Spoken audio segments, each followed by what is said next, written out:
Gravação. Olá, boa tarde, bom dia, boa noite. Um encontro de três pesquisadores, um artista e dois historiadores, para a gente poder conversar um pouquinho sobre o vídeo, sobre o véu da resolução. Meu nome é Rafael Pagatini, eu sou artista, pesquisador e professor na Universidade Federal do Espírito Santo.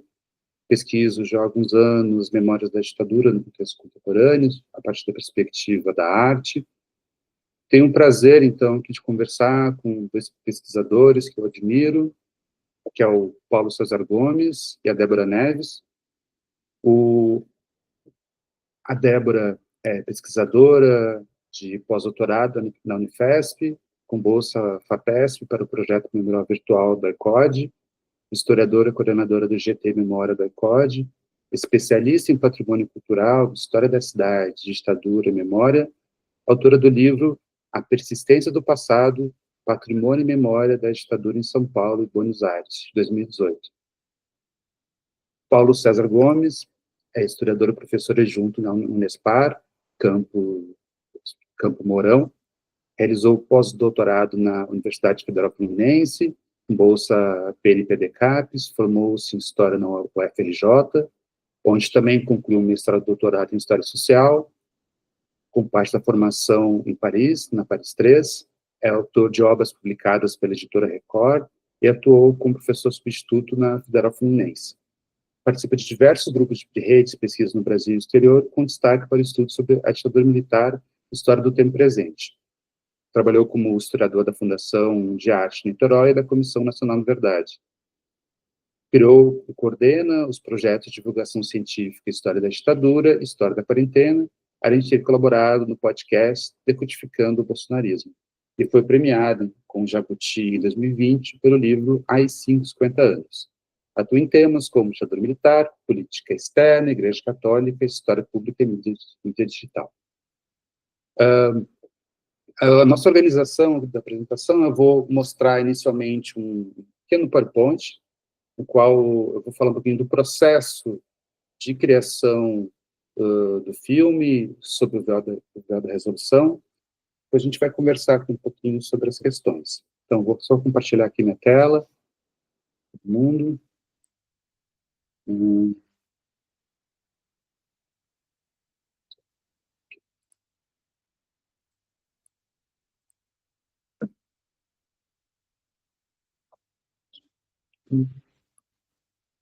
Vocês veem até no full screen? Está. Só me deu um hello, que eu não estou vendo nada aqui. Sim, pessoal? Estamos vendo sim. Beleza. Então, o vídeo, o filme, né, tem uma dificuldade de nomear esse trabalho. Ele surge a partir de uma inquietação que eu tive em relação às memórias do SESC São Paulo e à ditadura militar. Eu participei de umas exposições em alguns SESCs de São Paulo. Eu estava numa exposição no Sesc Pompeia, estava participando de uma exposição no Sesc Pompeia, e comecei a pensar exatamente sobre aquele lugar, né? O Sesc tem uma questão, assim, importante na arquitetura de São Paulo, com um centro cultural também super relevante, e me chamou a atenção, porque tinha uma placa no fundo que falava da inauguração em 83, e que estava a presença do Figueiredo, né? E, bom, eu, a partir disso, descobri que existe o Sesc Memórias, onde ele reúne, é um espaço que reúne toda a memória do Sesc de São Paulo, e fui, então, durante alguns meses, lá no Sesc Memórias, que ficava no antigo prédio da FEComércio, em São Paulo. Isso já era uma coisa que me chamava a atenção, a presença do Sesc Memórias no prédio da FEComércio, da memória do Sesc no prédio, que era o prédio da FEComércio. E durante alguns meses, então, eu pesquisei essas memórias, tentei encontrar arquivos a partir das datas das inaugurações dos Sescs durante o período da ditadura. Mais especificamente, do Sesc Consolação, em 68, do Sesc Interlagos, se não me engano, 74, e do Sesc Pompeia, 83. Então, eu fui pegar, a partir dessas datas, eu solicitava, então, uma historiadora incrível que me ajudou muito a pesquisa, e então, eu encontrei várias pastas com essas imagens, né, que eu estou aqui apresentando para vocês, da presença, inclusive, no canto superior esquerdo, tem o Roberto Carlos lá cantando junto com o presidente da FEComércio, o Papa Júnior. Então, essa presença, né, aqui do Geisel, do Costa Silva, do Figueiredo. Então, algumas imagens como essa me chamaram bastante atenção, e dessa presença, né, dos chamados ditadores, generais que assumiram a presidência durante a ditadura, inclusive com esse logotipo do Sesc ao fundo, né, tem essa imagem de família muito saliente. E a partir, então, de conseguir identificar essas imagens, o Sesc digitalizou, eu consegui ter acesso, então, acabaram me enviando, eu consegui ter essas imagens no meu banco de dados, né? Então, a partir disso surgiu uma inquietação que como é que eu iria desenvolver a pesquisa a partir dessas imagens? Que eu já estava investigando essa ideia de progresso, crescimento econômico, né, no Espírito Santo, onde eu moro, a partir de uns trabalhos que eu já desenvolvi, e fiquei pensando, então, em desenvolver essa questão em São Paulo e nos espaços culturais. Me parecia um tema interessante, até porque eu não encontrava referências de artigos, livros sobre esse debate, né? A partir disso, então, eu fui convidado para uma exposição no Sesc Belenzinho, uma exposição da ANAPAP chamada Meta-Arquivo, e para essa exposição resolvi usar essas imagens, vamos dizer assim, uma primeira formalização, né? Transformar a pesquisa em alguma construção formal. E eu desenvolvi, então, tem mais uma imagem, essa imagem, inclusive, está no vídeo, a única imagem do vídeo, uma fotografia, né, da inauguração do Sesc Pompeia. Então, a partir dessas fotografias, eu desenvolvi um trabalho que eu entendo como um trabalho em processo, eu nunca mais usei ele, foi tipo um estudo, na verdade, que eu imprimi essas imagens sobre um tecido, né, eu vou mostrar daqui a pouco essas fotografias.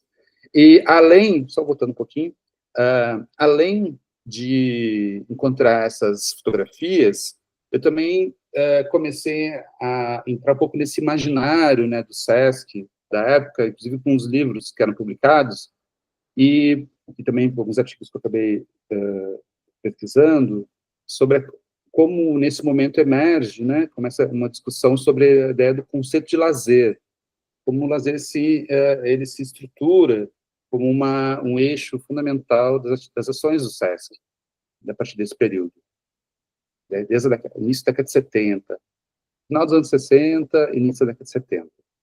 Então, tem algumas publicações da ideia do bem-estar social, né, a própria ideia de formação do Sesc em 45, mas, enquanto que isso vai criando um ambiente, que na década de 70 tem essa aproximação, então, das quadras poliesportivas, com exposições de arte, com cursos, né, enquanto que isso vai estruturando uma política social do Sesc. Esse é o trabalho que eu fiz, o primeiro estudo, na verdade, um trabalho que eu fiz, no qual eu imprimi as fotografias em tecidos e ia desmanchando esses tecidos. A ideia é trabalhar com uma ideia de trama, né? Eram tecidos de linho, tem uma trama muito forte, então as imagens, era como se as imagens fossem desfazendo, né? Com uma grande trama, assim, era exatamente tentar entender, de alguma forma, como é que se estabelecia essas relações complexas entre empresariado, serviço social, espaços culturais, como é que se relacionava, até para a própria sobrevivência dos espaços culturais, muitas vezes, né? Então, aqui tem uns exemplos de como essas imagens foram articuladas, né, mas eu não fiquei muito feliz com o resultado, assim, foi uma forma que eu entendo isso como uma espécie de um estudo mesmo para o vídeo que foi produzido, né. Tem outros exemplos, dessas migrações. E aqui, é importante citar que a pesquisa iniciou pelo SESC, mas ele teve um momento muito importante, que foi quando eu me deparei com a tese da Débora sobre exatamente essa construção, né, do imaginário de progresso em São Paulo. A Débora vai falar sobre isso, obviamente. Mas para mim o que ficou importante nessa discussão que ela traz na tese, o quanto que esses dois elementos que ela fala bastante, né, que é lá o minhocão, que é o elevado João Goulart, e o metrô, eles se estruturam no imaginário da população, inclusive no contexto contemporâneo. Então, eu acabo utilizando esses dois elementos visuais, né, o minhocão, até a ideia dos caminhos, também me interessou bastante em relação a isso, quanto o metrô, quanto o minhocão, como uma forma de pensar uma construção de um futuro de São Paulo, né, enquanto isso se associava a uma ideia de progresso, crescimento econômico, e isso tinha relação com a própria construção dos SESCs, né, então, por isso que a tese foi importante, inclusive recomendo a leitura. Inclusive imagens da própria tese, Débora, estão aqui, né, peguei só alguns recortes, que eu achei também bem interessante de mostrar, que eu tenho um trabalho chamado Bem-vindo, Presidente, que pega o anúncio de jornal dos generais que assumiram a presidência, quando vinham aqui para o Espírito Santo inaugurar os chamados grandes projetos, e eles postavam no jornal assim, bem-vindo, presidente, as empresas, né, postavam no jornal, bem-vindo, presidente, a Federação das Indústrias do Espírito Santo, e então, essa ideia do imaginário, né, a ideia de construção de um imaginário de crescimento econômico, um futuro para a cidade, um futuro para o Estado, né, então, essa imagem eu acho muito interessante também, de mostra essa construção do elevado aqui, no passo a passo. E o metrô, também, que para mim, que morei em São Paulo durante alguns anos, foi exatamente esse grande símbolo de crescimento, né, de transformação urbana. Inclusive eu mostro a Sé, você cita a Sé, né, eu também mostro a Sé por causa da sua tese. Então, foi muito importante a forma como a sua pesquisa alimentou, assim, meu processo criativo, né, de pensar nas imagens que eu iria filmar e como elas se associavam no contexto do filme, as imagens. Tem outro. Aqui é também a numeração, né, preço do Médici. Bom, e aqui, pessoal, eu quis fazer uma certa contraposição, mostrar, então, essas imagens que a Débora fala bastante na tese, exatamente em contraposição a imagens ligadas a processo de repressão, né? Então, por isso que tem lá o Memorial da Resistência, que é um local, né, super importante, em São Paulo, o Maria Antônia também, que é um local locais de memória, basicamente, né? Então, o filme sempre passa por essa relação, mostra um metrô, ou mostra o minhocão, e mostra depois um local ligado a esse imaginário, né, da repressão, os locais de memória. Herzog, o do iPod, na verdade, a imagem anterior eu nem gosto de mostrar, não sei o que ali, que é um local importante, inclusive de atuação da Débora, né,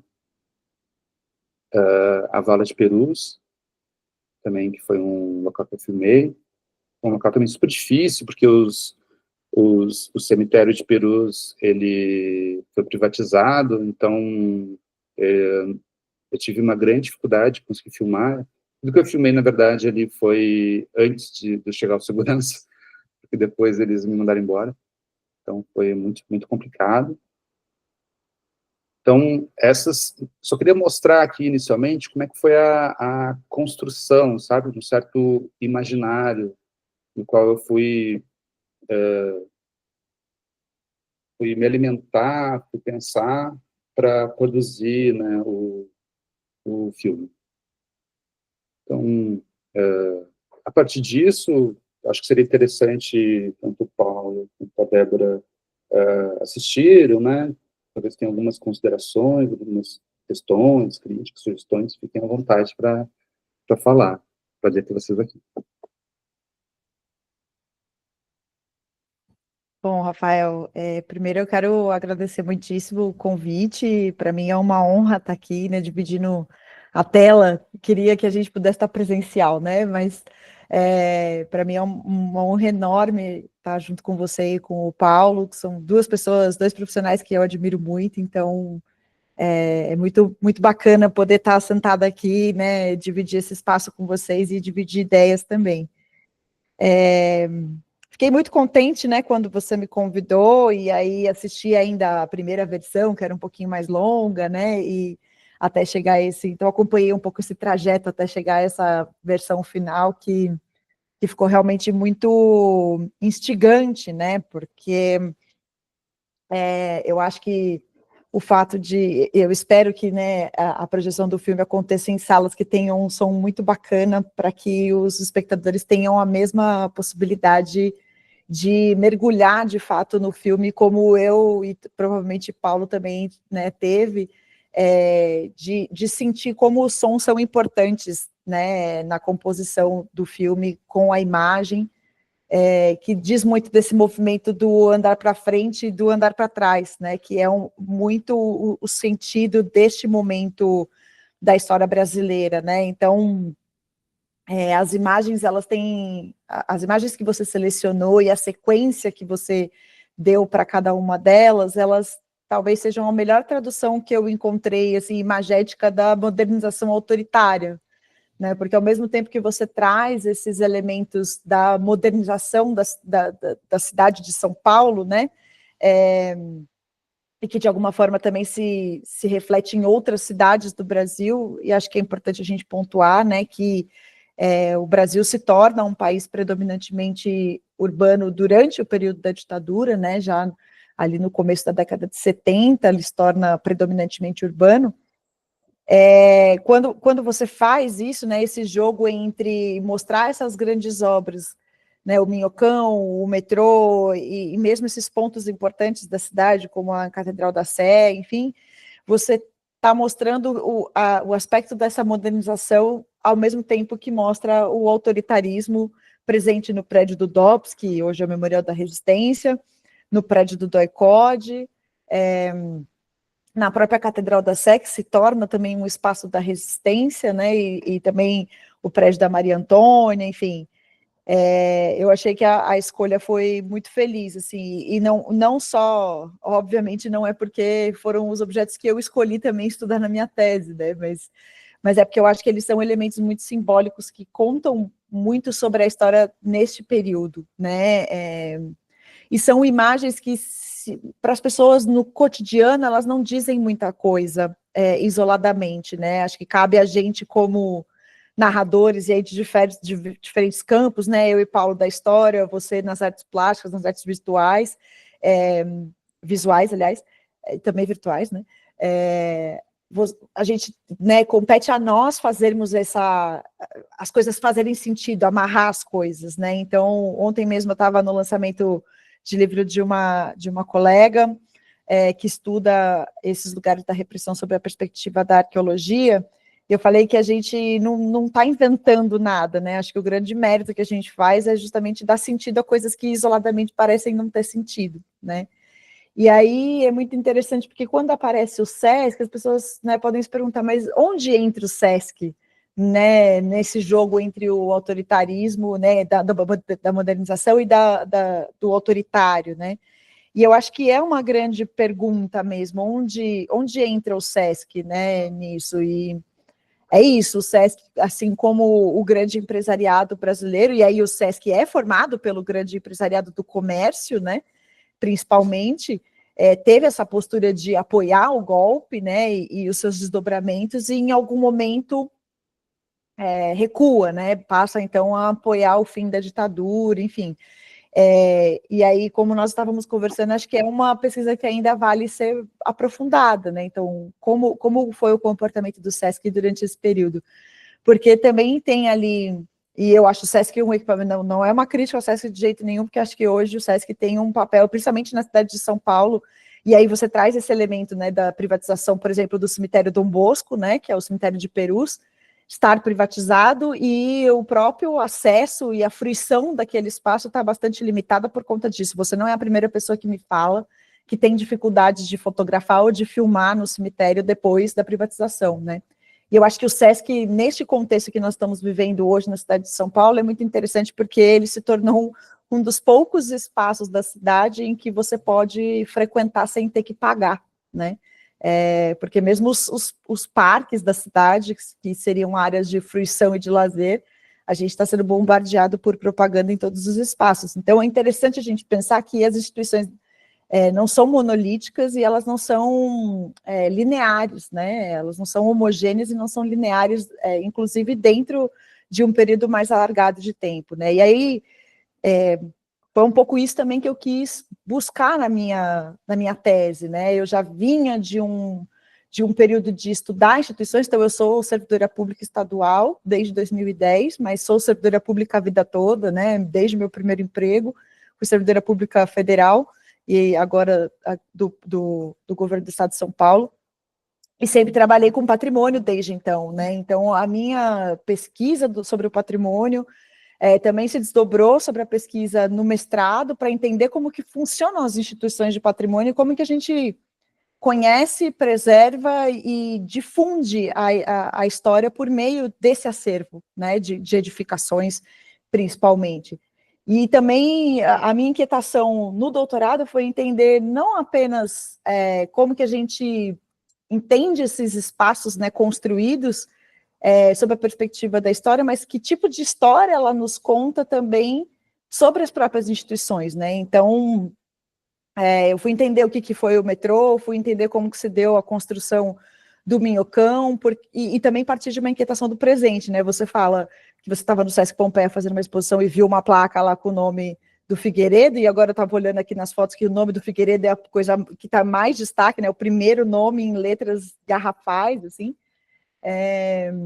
E o metrô da cidade de São Paulo, né, principalmente a linha azul e também a linha vermelha, todas as estações têm uma placa que fala sobre um dos generais que estavam na presidência durante a inauguração dessas estações, né?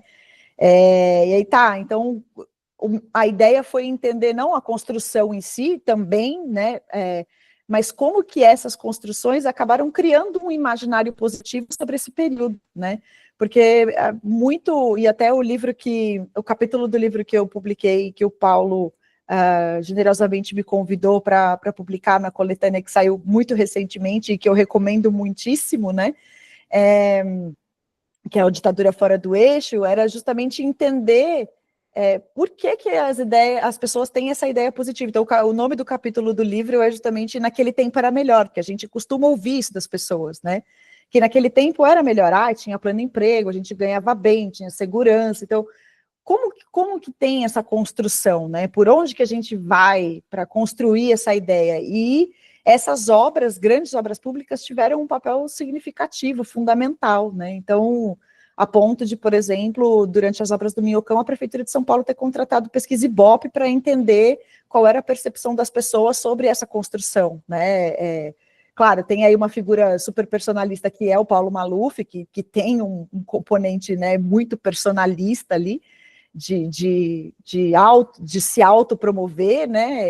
Ele até hoje não, porque agora ele já está, né, senil, mas até outro dia ele sempre falava que era o maior, todas as grandes obras de São Paulo foram fruto dele, né? Assim, foram nas gestões dele.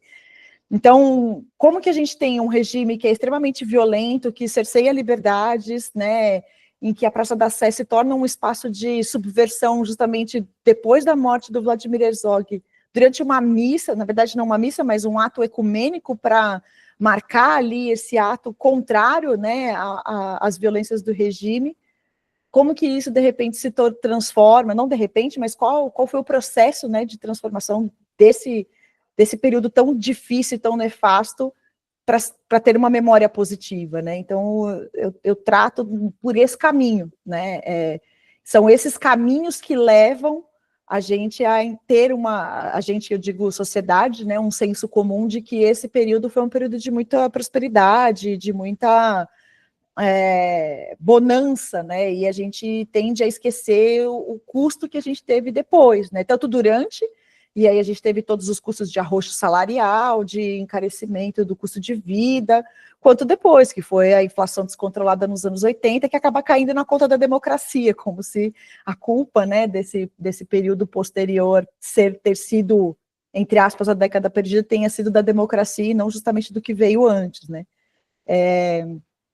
Então eu fico muito contente, assim, de saber que a minha tese te inspirou e te ajudou, né, a construir esse caminho. Acho que nos últimos... Eu também sou tributária aí do trabalho do Pedro Campos, que é um pesquisador da Universidade Federal Rural, né, do Rio de Janeiro, que estudou lá os trens catedrais justamente qual foi o papel do empresariado e das grandes construtoras, né, das grandes empreiteiras nessa ideia da ditadura. E é isso, né? O meu trabalho aqui foi entender como isso operou aqui na cidade de São Paulo. Então, para isso eu estudo, por exemplo, a aplicação dos recursos, né, do orçamento público em grandes obras de infraestrutura. E assim, a cidade de São Paulo teve talvez o seu maior eu estudo um período anterior, que é o período do Faria Lima, né? E assim, o orçamento para obras públicas praticamente dobra, né, durante o período da ditadura. Então, de fato, essas grandes obras serviram tanto para uma propaganda local da prefeitura e do governo do estado, como também como uma vitrine para o governo federal. Então, para o regime, a ditadura também se utilizou disso a ponto de levar, por exemplo, o metrô de São Paulo e do Rio de Janeiro como seus grandes feitos para uma exposição de transportes fora do Brasil, em 1972, enfim. E aí acho que trazer essas reflexões, né, sobre qual é o papel do lazer e do trabalho, né, e qual o papel do trabalhador nesse espaço, que é o que você traz aqui, né, nesses 3 lugares do SESC, que hoje tem essa importância central, inclusive como um espaço democrático de fruição pública e aí gratuita para boa parte das pessoas que frequenta, né, é muito instigante para a gente pensar que a história é isso, né? A gente sempre, nós historiadores criticamos a ideia da história, da linha do tempo da história, né? E de fato ela não é uma linha reta e tampouco crescente, né? A história tem, como você muito bem traz no filme, esses avanços e retrocessos na fita, né? Então, hora vai para frente, hora vai para trás. Agora a gente está, sei lá, num momento um pouco para frente, um pouco para trás, a gente não sabe exatamente em que ponto a gente está. Então, acho que o seu filme é muito, muito importante nesse momento da história que a gente está vivendo. Acho que é isso. Inclusive, muito obrigado, Débora, pelas suas palavras. Notei aqui um monte de coisas para poder pensar, até para a pesquisa. Inclusive, eu li o livro do Pedro Campos, que é excepcional, né? Os Trens Catedrais, muito bom. E queria dar os créditos também aqui para o Som, que é de um colega meu aqui da UFES, o Marcos Neves, que foi uma relação muito interessante. Assim, eu nunca tinha trabalhado um grupo, né, de pessoas. Também a gente tem a montadora do filme, que foi a Tula Agnastopoulos, tem esse nome grande, e o Marcos, o Som, foi uma coisa muito rica para mim, porque o Marcos ele não estuda assim ditadura, né, as questões, e o que nós fizemos, eu mandei o filme e as imagens, falei um pouquinho para ele, e ele foi lendo o filme e foi criando o som, sabe? A gente conversou um pouco essa ideia porque o filme, as imagens, muito essa questão da película e do digital, né? Eu filmei em Super 8, que é essa câmera que nos anos 70, né, revolucionou essa possibilidade de você usar na rua, né, você poder, todo mundo poder filmar, e o celular, então também essa uso do celular, né, usei um iPhone que eu tenho e tudo foi filmado com o celular. Por isso também essa câmera é uma câmera na mão, né, é uma câmera que é meio tremida, ela consegue entrar assim, em vários espaços, Teve um Sesc que eu fui mandado embora também, que foi o Sesc Interlagos, né? Porque eles implicaram com a minha Super 8. Eles falaram, não, essa Super 8 não pode, isso é uma cama profissional. Eu falei, não, mas eu tenho 70. Não, não pode. Achei engraçado. E, então, tem essa questão na própria essa mudança do grão da imagem que a gente fala, né? Digital, essas mudanças que você comentou do som, dessa fita que volta e vai, e como a imagem também traz essa questão, né? Inclusive, a gente, na hora da montagem, a gente pensou em não ter o mesmo ângulo, só tem uma imagem que é o mesmo ângulo. Então, os ângulos são sempre diferentes, quando a gente filma na película e filma no digital, exatamente para poder dar uma certa confusão em relação a ser uma imagem de arquivo ou uma imagem de hoje, né? Ter um pouco essa percepção. O que acontece, por exemplo, no metrô, eu acho que eu gosto muito do metrô, quando tem aquele painel de LED, que é aquela coisa... Você até comentou, né, antes, a gente vai no local de propaganda, tem que pagar, né, e isso, no metrô tem aquele painel gigantesco, quase um deus, né, ali, né, com a capivara enorme, e então eu acho interessante isso, né, no filme. E eu queria um pouco, Paulo, como é que foi para você, Paulo, ver, assim, Paulo é um amigo que a gente conversa há anos, né, sobre as questões. O Paulo me ajudou muito no meu doutorado, inclusive, várias referências, né? Então, Paulo, com você. Obrigado, gente. Se falhar a internet, alguma coisa, pode ser que fique um pouco instável. Eu queria, em primeiro lugar, agradecer, né, o convite por estar aqui. É um prazer estar com a Débora. Eu já agradeci um pouco antes, né, da filmagem, porque na filmagem fica um pouco aquela coisa protocolar, né, que a gente repete, e eu queria expressar mesmo, sinceramente, o meu agradecimento e a felicidade de estar aqui, e repito como ela que, embora tenha passado a pandemia, esse formato ainda é um formato que permite unir pessoas que estão em lugares diferentes, né, mas querendo ou não, mais do que nunca, sobretudo agora que eu estou morando em uma outra cidade, enfim, eu tenho sentido muita falta de pessoas, de humanidade, assim, de essa coisa brasileira do abraço. Então, para mim é muito feliz estar aqui. Com relação ao filme, eu queria começar falando um pouco sobre essa questão da transdisciplinaridade, interdisciplinaridade, porque é algo que, do ponto de vista da história, muito se fala, mas as práticas ainda são muito incipientes, assim, né?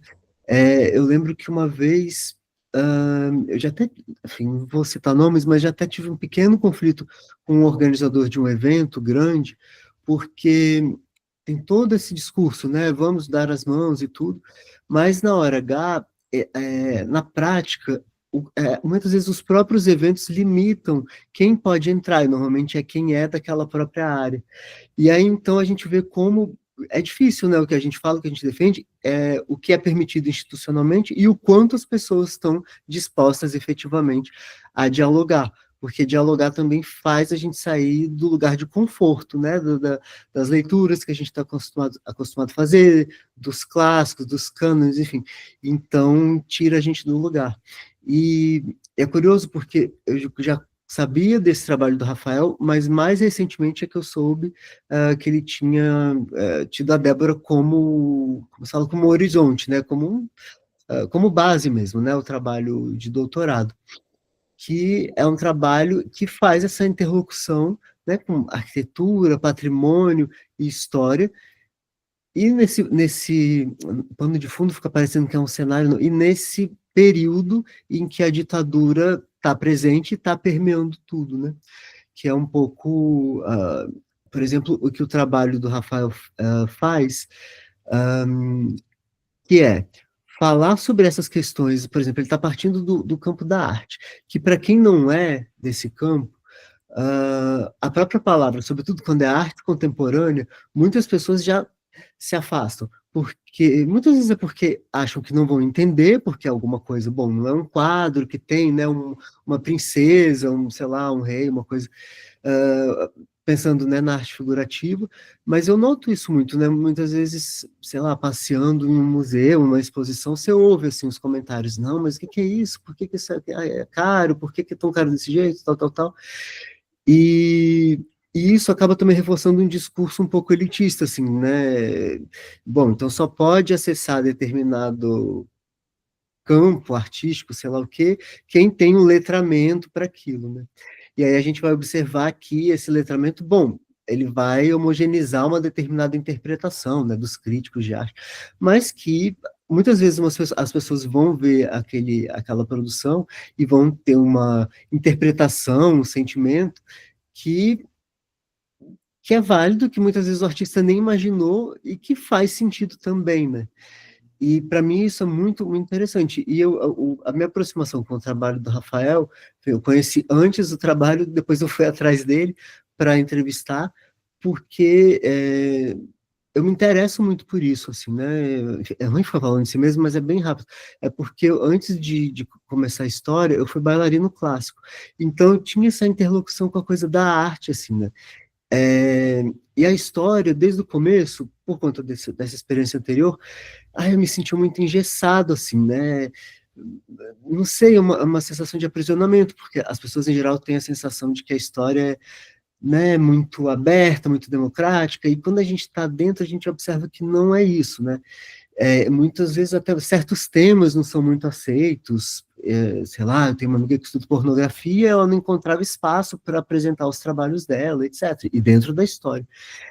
Então, eu acho que o trabalho do Rafael, quando eu vi, eu lembro que o trabalho que eu vi, os dois primeiros, enfim, eu não me lembro exatamente a ordem, foram, eventualmente, até depois a gente pode, na hora de editar, colocar essas imagens, ou colocar uma pastinha assim, que é o retrato de presidentes, que eu olhei, aquilo me impactou, mas eu não entendi muito bem, assim, sabe? Eu achava, esteticamente me impactava, né? Enfim, só metade do rosto, aqueles pregos, né?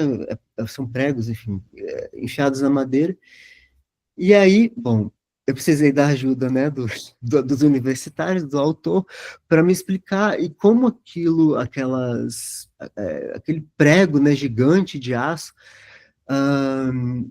estava, como fala, ferindo a madeira, né? Estava perfurando a madeira e justamente na foto, numa parte da foto, das fotos oficiais, é, que estavam vestidos de civis. Então tem uma série de elementos que vão fazendo a gente refletir sobre a ditadura e sobre o que esse momento significa, que é essa questão, é militar, mas ao mesmo tempo existe que a própria vestimenta expressa, essa tentativa de transparecer uma normalidade, ou seja, eles estão se vestindo como civis, né, e não com os uniformes e tal, tal, tal. E ao mesmo tempo a questão da violência, né? Enfim, parte disso eu consegui um pouco ver, parte não, mas alguém que olha para aquilo e não tem ideia, eventualmente vai ter uma outra interpretação e que é válida e que pode, inclusive, enriquecer a própria pessoa que produz, né? É aquela questão, enfim, da recepção de uma obra de arte, de um livro, enfim, do que quer que seja, e que a pessoa que produz muitas vezes sempre perde o controle do que aquilo vai, do tamanho das interpretações. Eu acho que isso vale para a história também. Então, essa questão, eu lembro que eu vi esse trabalho e aí eu comecei a pensar, bom, arte, ditadura, quando a gente estuda ditadura, a gente dificilmente ouve falar de arte, é um campo, assim, mais restrito, né, você tem que gostar daquilo, ir atrás, aí tem um livro ou outro, e sempre um pouco na chave, que artistas que foram reprimidos, e tal, e documentos que comprovam por que foram reprimidos, mas não como essa atmosfera teve presente, falando mais especificamente da arte, né, já que é o tema aqui, teve presente nessa produção, né, e não só nessa chave repressão e reprimido, mas como essa atmosfera é captada. Eu lembro que uma época, essas épocas que a gente está para escolher tema dos trabalhos, né, graduação, doutorado, etc., a gente dá uma pirada, né, porque está cansado do tema anterior, quer mudar e não sei o quê. Poucas pessoas são certinhas e têm já aquele caminho traçado. E eu tive essa coisa assim, eu quero estudar alguma coisa relacionada à arte. E aí eu lembro que eu comecei a ver, E a gente vê que realmente, do ponto de vista da repressão, as artes visuais, elas não têm muito material, a gente não encontra muito, até, por exemplo, quando a gente fala dos órgãos de censura, né, de censura de versões públicas, eu não me lembro se tem, eu posso estar errado, mas eu não me lembro se tem alguma seção de artes visuais. E aí, Então, conversando... até fazer um parênteses aí, Paulo, que você falou, eu tenho uma amiga que estuda exatamente, Juliana Proenço, é o nome dela, que ela está estudando a questão das censuras e ela investigando em arquivos, né, esse processo, mas não exatamente, é algo que não é muito dado, né, não é óbvio, assim, como a música, né, outros espaços, assim, realmente tem toda essa questão, até porque a década de 60 e 70, a década de 70, na verdade, a partir do governo Geisel, a gente tem ali a formação da Funarte, né, nesse espaço, muitos artistas entram tipo, nos espaços institucionais para uma forma de institucionalização da arte contemporânea, né, isso que vão pesquisa sobre isso já. Então, porque o campo das artes era muito frágil nesse período. E a gente, principalmente quando a gente pensa em arte contemporânea, a gente tem uma certa, principalmente em São Paulo, né, da arte moderna, né, esses clássicos, Tarsila, então a gente já tem uma nova geração que entra nos espaços culturais para valorizar a produção contemporânea, né? Então, tem um movimento aí que é um movimento de guerrilha, vamos dizer assim, que é diferente da década de 60 e 70, 60, na verdade, que é os artistas de guerrilha clássicos, né? Antônio Manuel, Cid Meirelles, que vão, a chamada geração AI-5, então, que vão realmente fazer trabalhos viscerais, que vão, né, botar, assim, falar sobre tortura, que já tem uma outra produção, né? Até porque também a gente tem artistas também que voltam o Zílio, né, Carlos Zílio, que volta da França, se não me engano, depois de ele ele foi torturado, saiu do Brasil, ele já também volta com outro pensamento, uma arte um pouco que está interessada em umas questões do próprio campo das artes, uma coisa mais do contexto histórico, né? A gente tem toda uma geração chamada geração 80, um pouco mais formalista, então, então tem um pouco isso, acho um gancho interessante para trazer para essa tua fala, né? Mas existem pesquisas, assim, hoje, na historiografia da arte, que já estão tentando entender a censura, e eu diria a autocensura, né? Porque o que acontecia também era uma autocensura muito forte dos espaços culturais, já prevendo o que poderia acontecer, as exposições já não aconteciam. Né?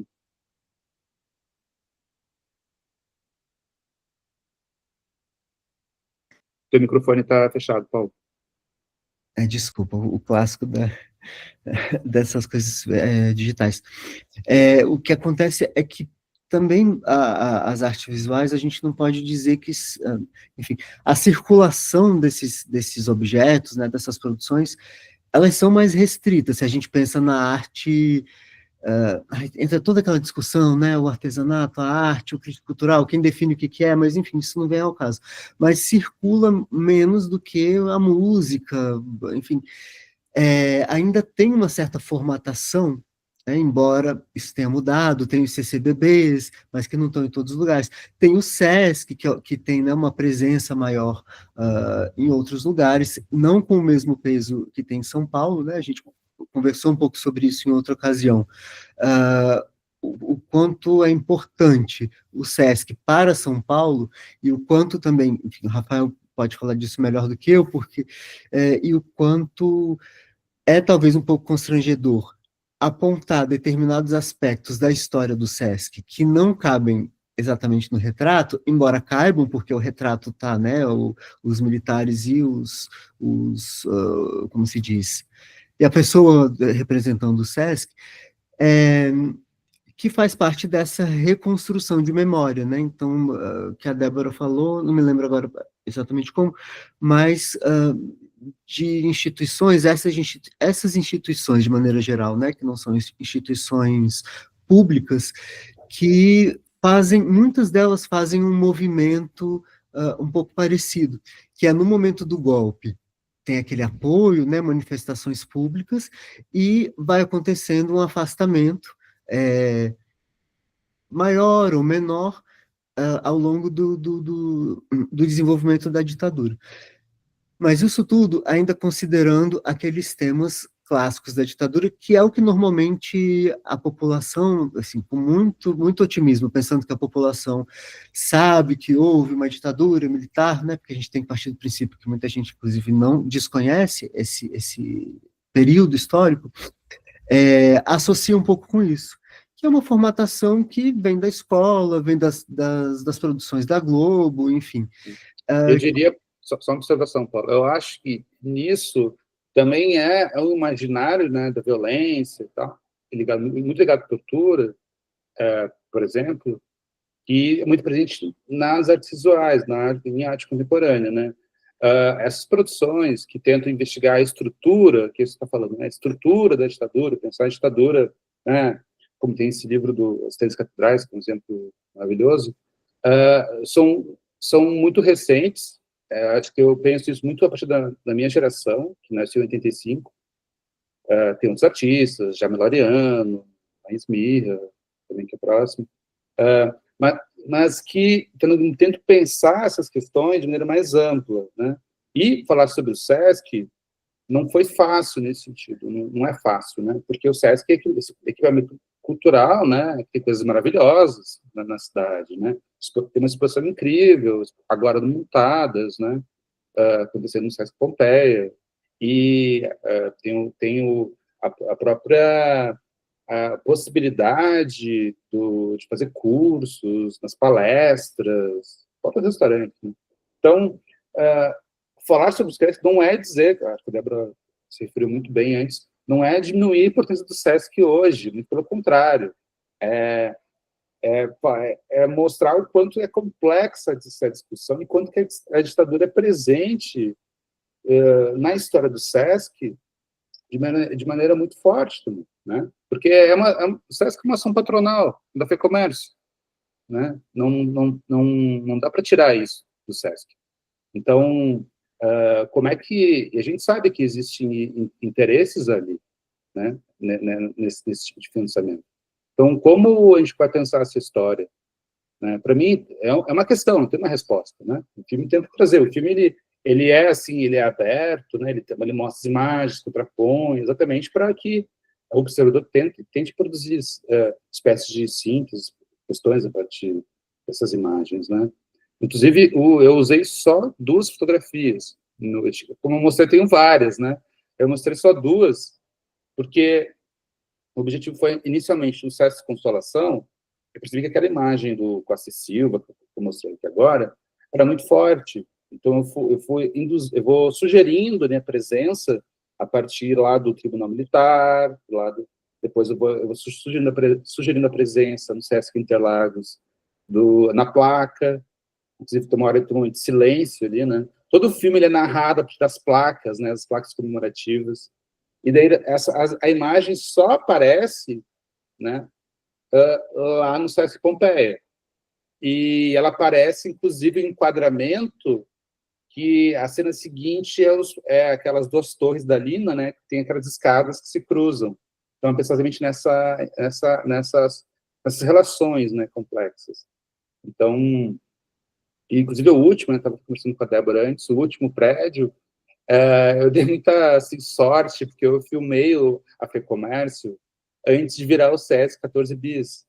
Então, era FEComércio, eu filmei em película, eu fui lá depois, não sabia, virou 14 bis, foi alguns anos depois, acho que foi 2 anos depois. E, então, essa transição realmente foi muito por acaso, né? E eu filmei a primeira vez porque era onde estava contido, né, a memória do SESC, onde há o SESC Memórias, onde tem o CPF, né, CPF, são lugares incríveis, palestras maravilhosas, discursos, né, incríveis aí. Então, todo objetivo, um dos objetivos aqui do filme é trazer essas discussões, até porque eu encontrei pouquíssimos artigos, livros sobre esse debate, discutindo como pensar o lazer durante a ditadura no SESC São Paulo, por exemplo, né? Como é que essa relação entre empresários, a Débora já falou coisas super interessantes, né? Agora a partir disso. Então, trazer um pouco essas questões, né? Enfim, só para finalizar, para também não ficar né, monopolizando o tempo, colocar que essa questão, por exemplo, do patrimônio, a ligação com o patrimônio, que você acabou de falar da questão das placas, que é também chamar a atenção para o quanto de histórico, o quanto isso que é escolhido como patrimônio também tem história e também tem uma disputa em torno do que vai ser considerado patrimônio, né? Sei lá, um determinado monumento, porque isso a gente está falando de uma discussão de patrimônio ainda pensando no material, né? Que eu acho que é um pouco mais acessível, assim, essa discussão, mesmo porque essa do imaterial ainda é bastante recente.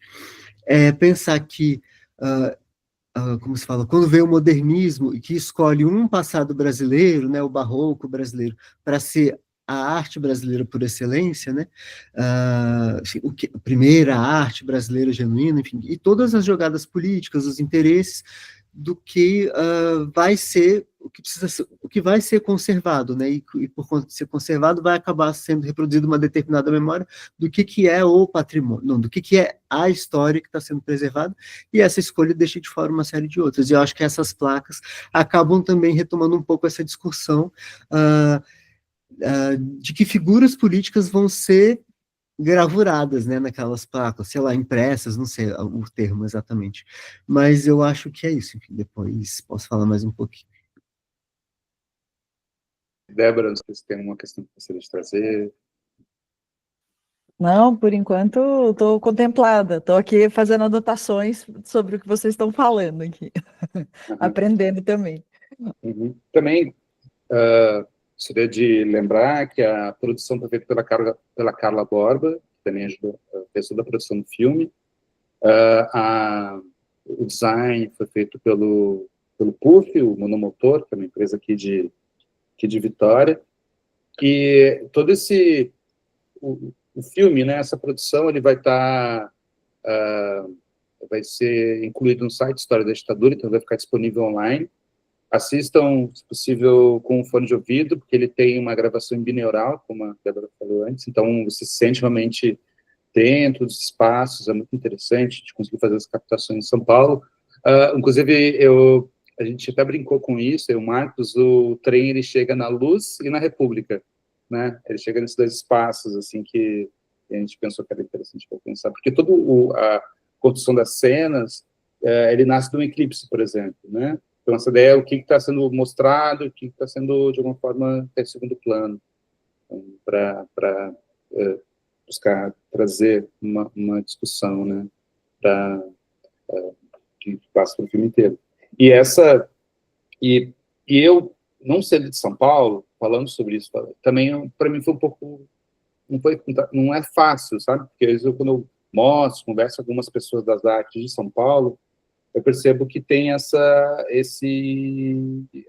certa desconfiança em falar do Sesc, sabe?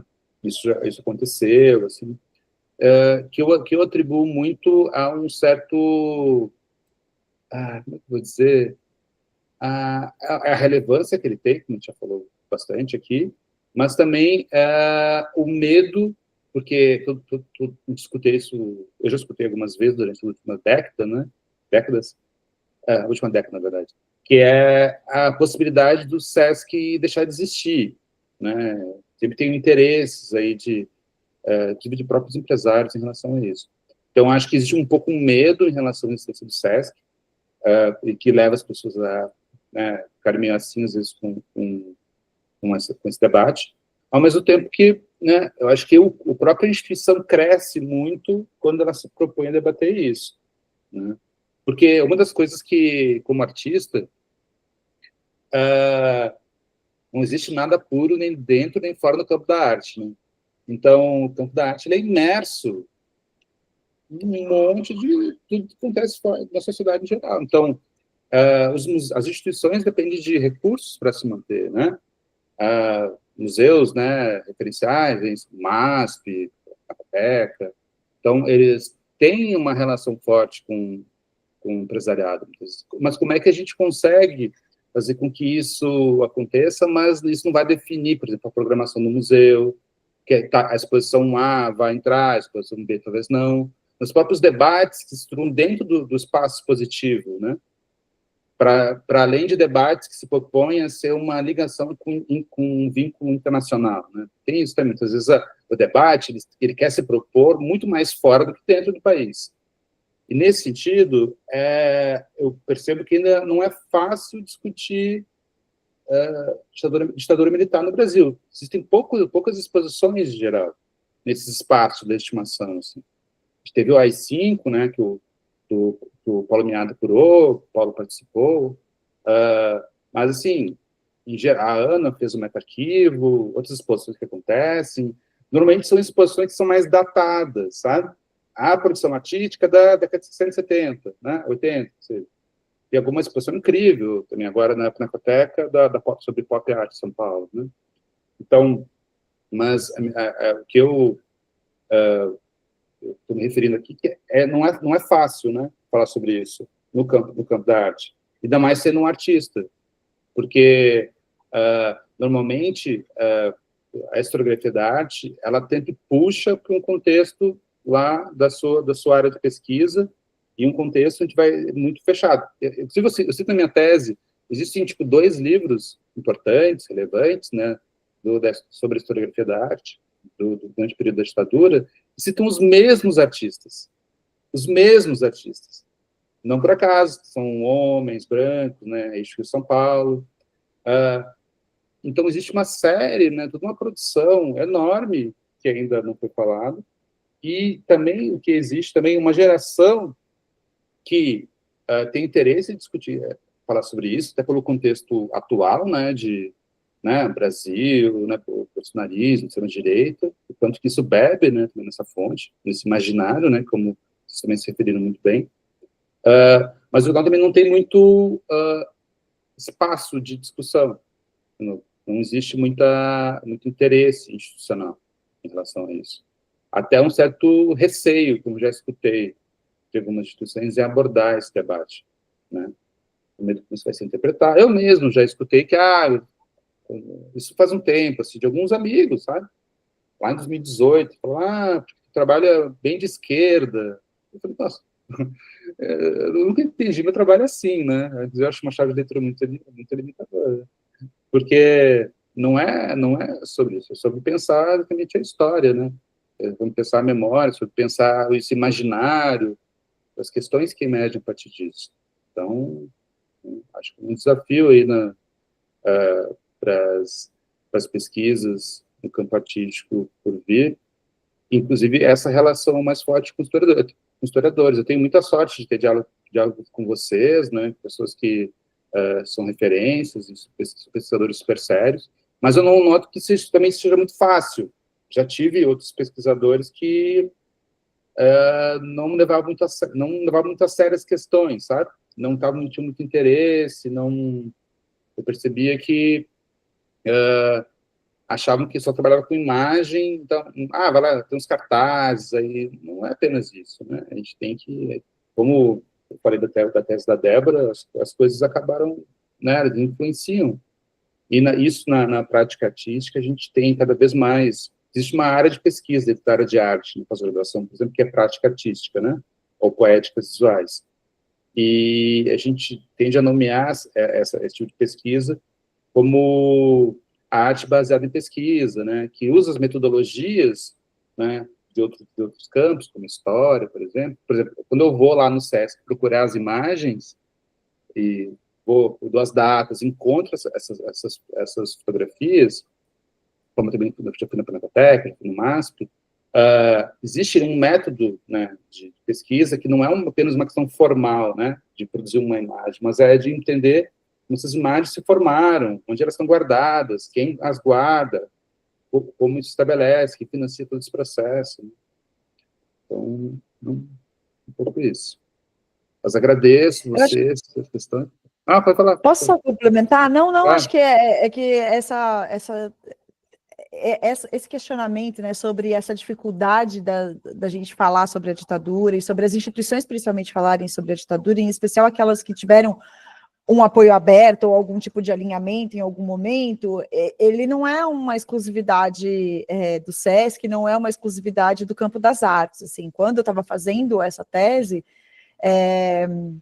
assim, as pessoas com quem eu conversava falavam assim, mas você não vai falar mal do metrô, né? Eu falei, não é uma questão de falar mal ou falar bem do metrô, não, porque o metrô é importante. Eu falei, não, gente, eu não estou discutindo se que o metrô não é importante, pelo contrário, né? Eu estou querendo dizer como que ele foi instrumentalizado, né? Assim, uma obra de infraestrutura que deveria existir, que já existe em outras cidades da própria América Latina desde o começo do século XX, foi instrumentalizada como um dispositivo de poder, né? Esse é o discurso, né? Aí, quando passava essa história, ele falava assim, mas aí você não pode falar mal dos arquitetos que projetaram as estações, porque, veja bem, as pessoas, não necessariamente ele estava alinhado com a arquitetura. Eu falei, gente, não, mas não é esse o ponto, né? Assim, em alguns casos até era, né? Tem alguns escritórios que eu demonstro na tese que enriqueceram durante esse período porque pegaram todos os projetos possíveis e imagináveis, enfim, o que mostra aí essa circulação de poder, independentemente do regime, né, vigente. O capital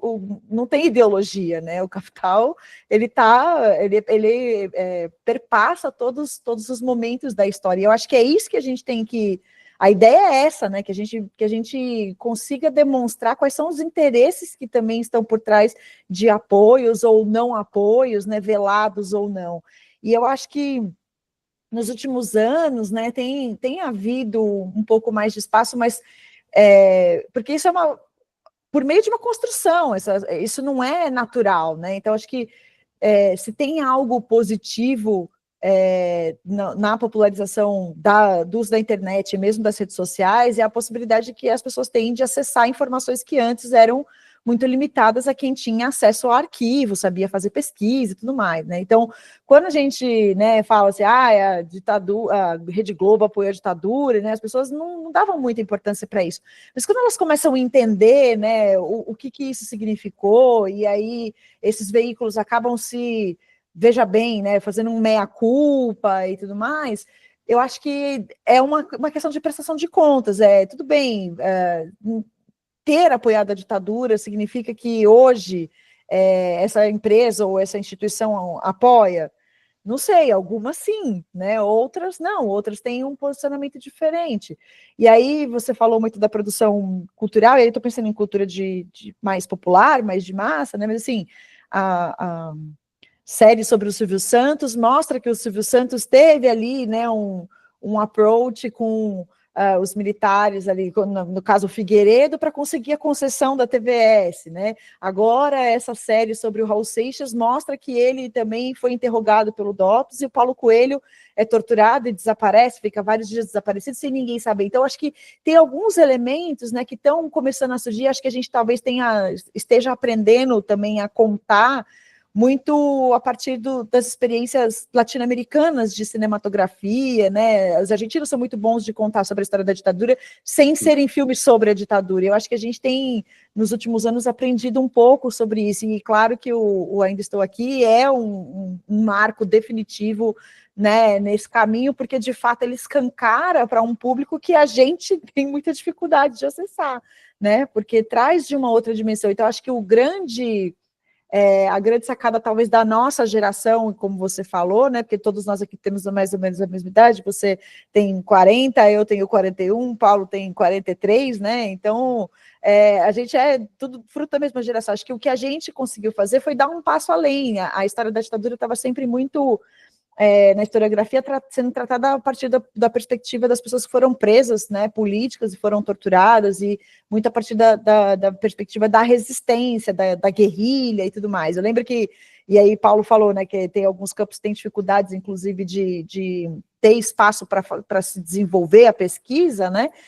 Quando eu comecei a fazer minha pesquisa de mestrado, comecei a desenhar ali o que eu queria, eu tive dificuldade de encontrar alguém que me orientasse, porque as pessoas falavam que patrimônio não era um tema da história. Eu falei, bom, se não é o tema da história, de quem é, né? Assim, porque se a gente está falando de memória, né? E aí falou, não, mas quais vão ser as suas fontes? Eu falei, bom, os prédios, né? Não, mas prédio não é fonte. Eu falei, não, é claro que é, né? Eles têm que defender. Então, isso é uma coisa que eu enfrentei, sei lá, em 2009, que hoje não é mais um tema, né? Então, acho que o mérito, talvez, da nossa geração tenha sido isso.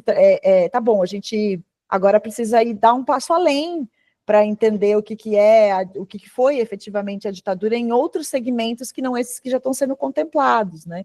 E agora eu tenho visto essa crescente de ampliar, de fato, o debate também por meio das artes, mas, sem dúvida, existe aí um caminho enorme para ser percorrido, né? De a gente entender e tratar, começar a tratar os traumas da nossa história como parte da nossa história, né? A gente tem esse hábito de tratar os temas difíceis da história brasileira como se eles não existissem. Vamos fingir que ele não existe, que ele desaparece, né? Mas ainda bem, nos últimos anos, né, os movimentos sociais das mais diferentes manifestações têm cobrado a responsabilidade, a responsabilização, e eu acho que tem algumas instituições que têm tido algumas atitudes corajosas, né? A gente gostaria que elas fossem mais voluntárias, mas eu acho que estamos indo num bom caminho, talvez menos rápido do que a gente gostaria, mas estamos indo, né? Maravilhoso, obrigado pela sua fala. Excelente, assim, concordo com tudo que você falou, principalmente essa relação de o quanto que geracional, né? Nesse debate assim, das estruturas. Então, acho muito legal. Muito obrigado pelas colocações, que finaliza aqui muito bem. Paulo, tem mais coisa que você gostaria de falar?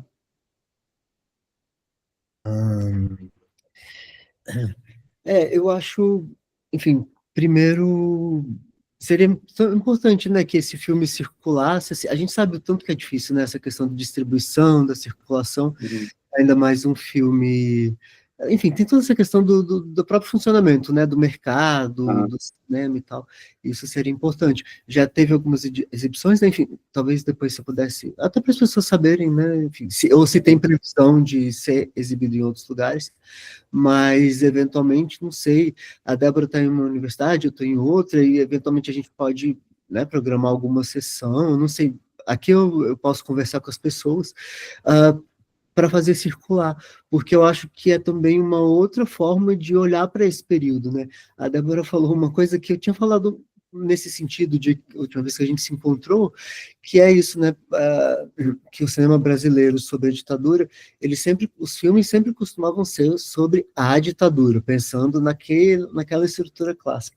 E os filmes argentinos, usei esse país também, que às vezes o filme não é sobre a ditadura, mas a ditadura está ali. Se o filme às vezes nem passa cronológico, assim, o roteiro nem passa naquele período, mas tem ali uma capa de jornal que passa, uma atmosfera, e eles são realmente mestres em fazer isso, né? Enfim, são histórias de ditadura diferentes e tudo, mas por que não aprender um pouco com eles também, nesse sentido de, bom, não era, até repetir uma coisa que eu falei outro dia para o Rafael, que foi, quando eu estava fazendo pesquisa para o doutorado, eu estava lendo relatórios de diplomatas. O foco era como os brasileiros que estavam fora, ou os estrangeiros que estavam aqui, eram vigiados, o que acontecia. E aí tinha um diplomata francês, que eu não vou me lembrar qual era o cargo dele, mas que estava no Rio, a época que as embaixadas ainda eram no Rio, e o dia seguinte aí teve o AI-5. E foi aquele impacto, né? As liberdades e tal. O impacto também, qual o tamanho desse impacto? Enfim, não sei. Pelo menos não imediatamente, logo depois do 13 de dezembro. E o diplomata, assim, lendo os jornais e as liberdades suprimidas, tendo acesso ao material estrangeiro, aí ele sai e na praia tá todo mundo lá. Como vai estar hoje, como estava naquela época, como vai estar sempre. E ele ficava assim confuso, ele falava, não, aconteceu essa coisa importantíssima, esse ato repressivo enorme, e as pessoas estão lá jogando na praia, de futebol, no mar, assim. Então, como que essas várias temporalidades estão convivendo ao mesmo tempo, e não necessariamente tem aquela atmosfera repressiva, mas que por conta disso não deixa de ser uma ditadura, não deixa de ser violento, e como que se diz? E como uma representação, essa teia, assim, não sei, eu fico pensando nessa imagem cinematográfica, assim, vai tomando conta, né? Essa atmosfera opressiva vai tomando conta, não necessariamente ela vai se expressar da mesma maneira em todos os lugares, e ao mesmo tempo, muitas vezes as pessoas não se dão conta de que aquilo é resultado de uma política né, opressiva. E aí, eu juro que eu vou contar só uma anedota nessas entrevistas que eu faço para divulgar. E, claro, tem várias dificuldades financeiras, de edição, não consigo fazer um negócio assim, super interessante, por questão técnica mesmo, não tenho dinheiro para pagar ninguém. Aí, eu entrevistei uma professora daqui do Paraná, e que fez aquele movimento clássico do ocupar a Amazônia, né, a terra sem homens, aquela coisa. E aí, quando eu mandei o convite, ela falou, olha, desculpa, eu não participei de nada, não militei, ao mesmo tempo, eu não estudei nada sobre ditadura. Mas eu já tinha visto o Lattes dela, e ela estudou no mestrado, ela é professora de ensino de história.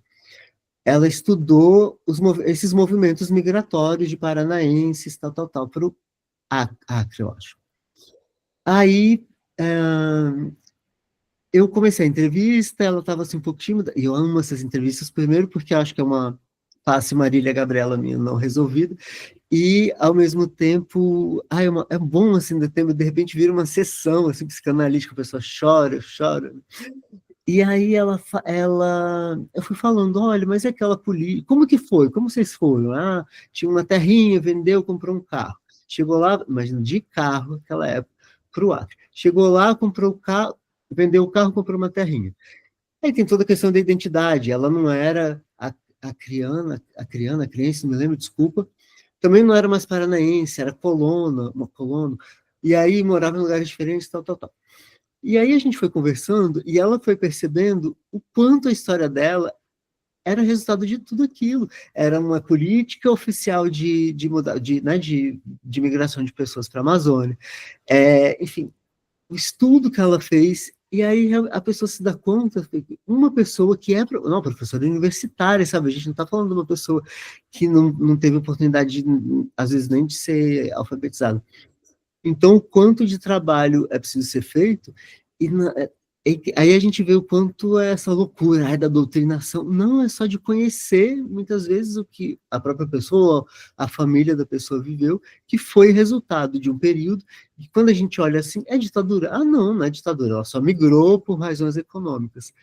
E isso é cada vez mais comum.